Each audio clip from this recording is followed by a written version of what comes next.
કવરની મદદથી મરચીની ખેતી કરી આવકમાં વધારો કરતા ઉમેરેઠીના ખેડૂત માલદેવભાઈ તાપમાનમાં વધારો ઘટાડો અને ઋતુ પરિવર્તનમાં ફેરફાર સામે રક્ષણ આપે છે કોપર કવર પ્રાકૃતિક અને રક્ષણાત્મક ખેતી થકી ગીર સોમનાથ જિલ્લાના ખેડૂતો પોતાની આવકમાં વૃદ્ધિ કરી રહ્યા છે. કૃષિ ક્ષેત્રે થતા મહત્તમ સંસાધનોનો ઉપયોગ અને સંશોધન થકી ખેડૂતો પોતાની જમીનની ફળદ્રુપતાને પુનઃજીવિત કરી રહ્યા છે. આ સાથે જ અનેકવિધ મિશ્ર પાકોના વાવેતર થકી આર્થિક ઉત્પાદન કરી રહ્યા છે. આવા જ એક મહેનતકશ ખેડૂત માલદેવભાઈ લખમણભાઈ રામ પોતાના 3 વીઘા ખેતરમાં કોપર વર્કની મદદથી શિયાળામાં મરચીનું વાવેતર કરી પોતાની આવક વધારી રહ્યા છે. માલદેવભાઈએ જણાવ્યું હતું કે 1 વીઘામાં મરચીના પાકના માધ્યમથી અંદાજિત 1.5 લાખ રૂપિયાનું ઉત્પાદન મેળવી શકાય અને આ રીતે મેં મારા 3 વીઘા ખેતરમાં મરચીનું વાવેતર કર્યું છે. જ્યારે ખેતીની ટેકનોલોજી સભર નહોતી ત્યારથી જ હું મરચીનું વાવેતર કરું છું, પરંતુ ટેકનોલોજી આવ્યા પછી હવે પરંપરાગત ખેતી કરતાં ખૂબ જ ફાયદો થયો છે.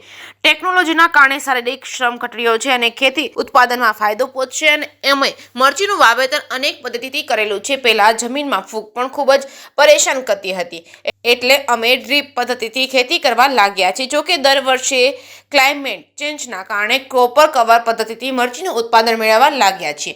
આ રીતે કોપર કવર પદ્ધતિ ખૂબ જ ફાયદો થશે. શું છે કોપર કવર પદ્ધતિ? કોપર કવર એ એક પ્લાસ્ટિકનું આવરણ છે. આ આવરણનો ઉપયોગ છોડને ઢાંકવા માટે થાય છે. પાકની હરોળ ઉપર કોપર કવરની જેગ પ્રકારની વ્યવસ્થા ગોઠવીને છોડને આવરી લેવામાં આવે છે. પાકનું આવરણ પાકને જંતુનાશક, પવન, વરસાદ અને તડકાથી બચાવવામાં મદદરૂપ થાય છે. આમ જ જમીનની ફળદ્રુપતામાં ઘટાડો અને તાપમાનમાં વધારો ઘટાડો અને ઋતુ પરિવર્તન જેવી મુશ્કેલીઓના કારણે પ્રતિકૂળ અસર પડે છે, જેથી ખેતરના પાકોની ઉત્પાદન ક્ષમતા ધીરે ધીરે ઘટતી જાય છે. આવી જુદી જુદી સમસ્યાઓને પહોંચી વળવા કૃષિ ક્ષેત્રે થયેલા સંશોધનનો ઉપયોગ થકી માલદેવભાઈને નફો મળી રહ્યો છે. કોપર કવર માટે સરકાર દ્વારા અપાય છે સહાય. JKS ગુજરાતી સાથે મહેશ વાજા, સોમનાથ. મારું નામ માલદેવભાઈ લક્ષ્મણભાઈ રામ, ગામ ઉમરેઠી, તાલુકો તાલાળા, જિલ્લો ગીર સોમનાથ. હું ઘણા વર્ષોથી મરચીની ખેતી કરું છું. આ વખતે આપણે ક્રોપ કવર દ્વારા એક ખેતીનું એક નવું પગલું આગળ વધ્યા છે. જે તે સમયે આપણે મરચી કરતા તો ક્લાઇમેક્સ કે એવું કંઈ હતું નહીં, તો આપણે એમને ધોરિયામાં મરચીને બધું કરતા એવું થતું. તો ત્યારે એવું થયું કે ધીરે ધીરે પછી આપણે ડ્રીપ તરફ આવ્યા. તો ડ્રીપમાંથી પણ એમાં પણ થોડોક ફેરફાર થયો, તો પછી આપણે મલ્ચિંગની તરફ આવ્યા. મલ્ચિંગ ફિલ્મી રોલ જેને કહીએ છીએ એ પાથર્યું. એમાં ઘણો સમય ઉત્પાદન લીધું, ઘણો સમય કર્યું. તો ધીરે ધીરે તેના પછી આપણે વળી આવે ક્રોપ કવરની તરફ. તો ક્રોપ કવર એક નવું છે આ પગલું કે જે ક્લાઇમેટ ચેન્જ સામે રક્ષણ કરે છે. કે અચાનક જો વરસાદ પડ્યો હોય કે ઠાર ઝાકળ કે કોઈ પણ હોય કે બહારથી જીવાતનો કોઈ પણ અટેક હોય તો તેમાં રક્ષણ આપે છે.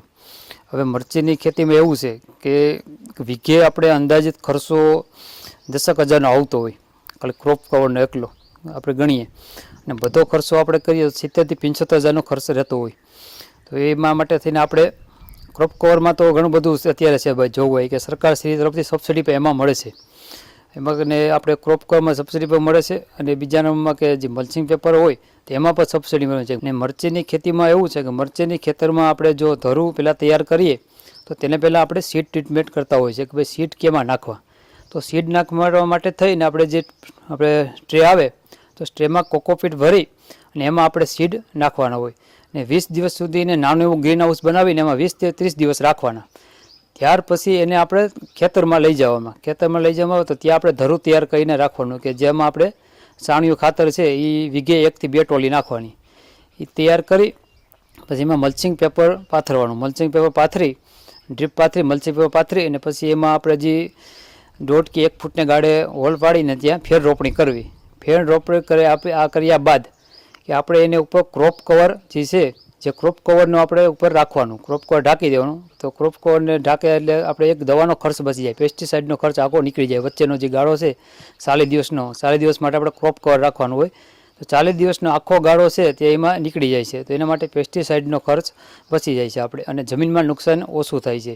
અને બીજું કે આપણે જીવામૃત કે જે આપણે સરકારશ્રીને કીધેલું આપણે કે ભાઈ જે આપણે ખેડૂતોને આપણે એક પગલું આગળ વધવાનું કીધું કે ભાઈ તમે કૃષિને આપણે ગાય આધારિત ખેતી તરફ લઈ જાઓ. તો આપણે જીવામૃતનો પણ આપણે એ આધારે જીવામૃતનો આપણે ઉપયોગ કરીએ છીએ. તો આપણે ડ્રીપમાં જીવામૃત પણ આપીએ છીએ.